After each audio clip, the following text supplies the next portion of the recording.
This part of my life I call balancing on a bar stool. Waiting on beach sunsets and spectacular colors when all I really get is the ocean threatening to drown me. I've never been fond of swimming. Because this one time, I tried to let go underwater and breathe with my heart out open and sneezed for 2 full days with my lungs crying out, I told you so's and what ifs. I don't regret it. I don't regret it one bit because right in that second, I knew if I could breathe then, I could breathe through the rest. And funny because the last time you called, I abruptly said bye because I needed to breathe and take it all in. Too much information, too little time. And funny how everyone tells you to be honest about your feelings. Wear them like an armor when there's just a lump in your throat. Call them your strengths. Oh yes, my strengths are I fall too hard and I fall too easy, but I never let anyone know this. I'm also clumsy sometimes and I make to-do lists and drive myself crazy, but everyone knows this. Funny how everyone sees your weaknesses before they see your strengths.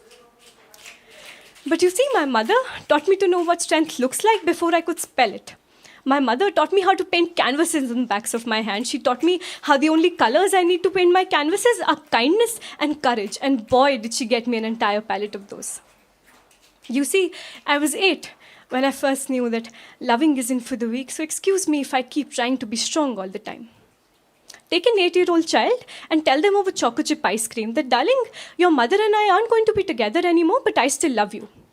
Even though I'm leaving, I love you. Even though I will make the next 5 years of your life hell, I love you. Even though you will always hate me, I love you. After that, I think my I love yous sort of got tainted with all the wrong colors, and I want to tell the boy I love that I love you and I will never leave you. I love you and I will always love you. I love you and I will never ruin chocolate chip ice cream for you, but I don't expect him to believe me. I don't believe me. The difference between pain and hurt is simple. You tell the world you're in pain and they'll give you medication. You tell them you're hurting and they'll say, why?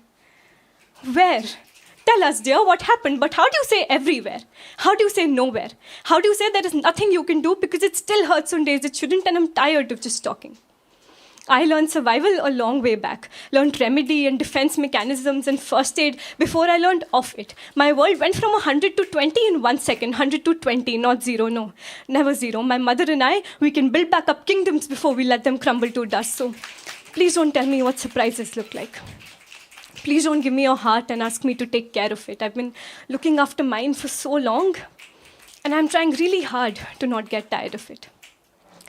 This world is a funny place. And funny how at every given moment, we're all caught up in different worlds of our own and we still talk about parallel universes. Funny how I'm always either insensitive or oversensitive, never just sensitive enough. Funny how we let degrees of comparison ruin it for all of us. Funny how time moves faster when I'm happy and slower when I'm sad, even though it's just me who waits on happiness till it leaves because it's the lover I'm scared of.